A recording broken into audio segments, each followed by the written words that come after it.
Hello and welcome back. I'm doing a new series of videos at the moment, which is sort of the pro tricks of the trade.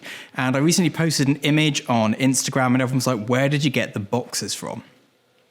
So in this video, I'm going to tell you both how to build a still life set, how and where to purchase the bits you need from, and also go a little bit into how to light it.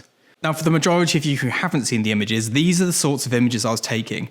They were for a portfolio update. My agent said we needed a bit more of this, so I went around trying to find out how to do it, and it was incredibly hard to find the items. Now, I'd done shots with sets before, but we've always had set builders involved, and they seem to have a never-ending supply of great things. But when you're doing personal work or small budget work, you're probably not going to get a set builder involved. So I'm going to tell you about these little bits. Now, these are the items in question. They're very simple. They are little bits of wood cut into various shapes.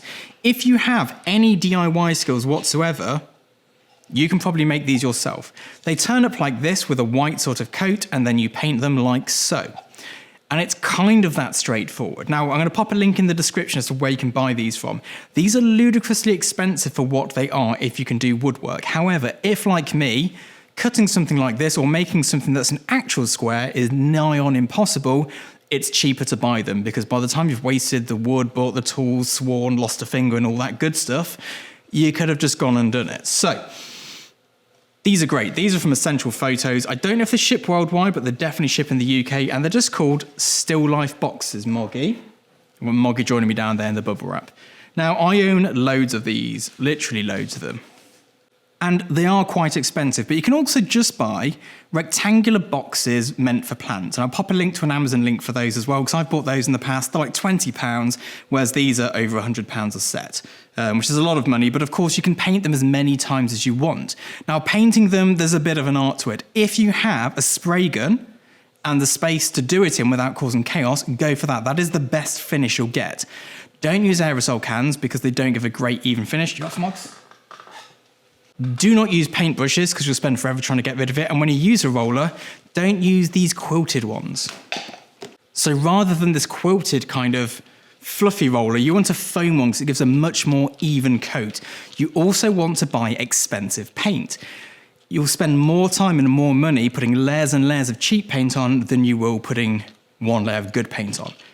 So I'd recommend going to your local hardware store, looking in the home decoration place, go to the reduced aisle and just buy whatever colours you fancy. Of course, if you've painted them all the same, you can change the hue in post, and I'll do a video on that at some point as well.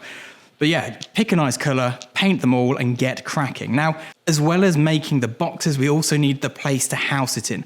I don't use a paper background because I think it looks a bit odd for this, and I often like a corner as well, so there's a bit more depth. So in order to do that, we simply buy 3mm plywood. You go to your local hardware store. At the moment, I don't like to go out anywhere, so I bought it from Amazon, and you just paint it the same way, the same colour, the same number of layers using your kind of foamy roller. Now, once you have it in place, you're going to want some of these, and these are super clamps. So assuming you're making a corner piece, you're going to need 3 pieces, a base plate, one side and the other side. And these are what you use to hold up those uprights. Now, the important bit is these parts here. And if, like me, you've had them for years, you've probably lost most of these. These go into this bit of your super clamp to make it flat so you don't wreck everything. You pop a C-stand into here on a boom arm and then have the light stand coming straight down and just clamp it together. And that'll hold it nicely. I often find that a layer of gaffer tape just to pull the thin wood at the back together is helpful, but these here are great. These are Manfrotto ones. Don't go cheaper than Manfrotto when buying super clamps. This is sort of the cheapest you should go for. This has lasted me 15 years, so it's a good return on investment. I bought 10 cheap ones and they're all broken already.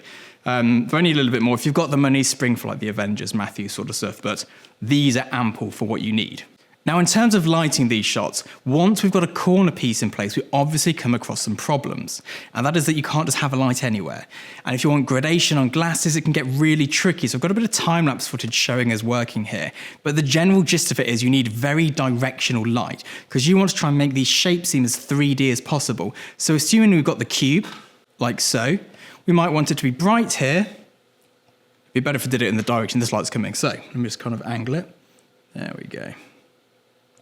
So we've got the shadow side over here, the bright side here, and a slightly different tone of bright on top.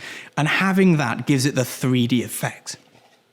You can use hard light, you can use soft light. If you've got bothersome shadows in the background, just raise your light up until they drop behind the blocks. This is a very easy way to make a very impactful still life.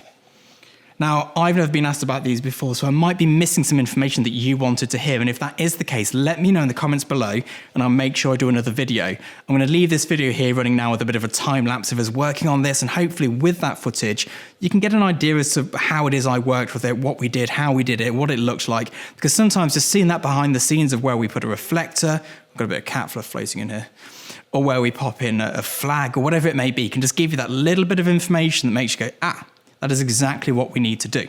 Now, a lot of you also asked about the ice slush on the glasses and on the cans. I'm going to do a separate video on that because it's his own sort of thing. So I'll do a video on fake ice as well, and we'll get to that in a week or so, I guess. Anyway, I hope you're all good. I hope you're all keeping well and safe, and I'll see you all soon. Bye-bye.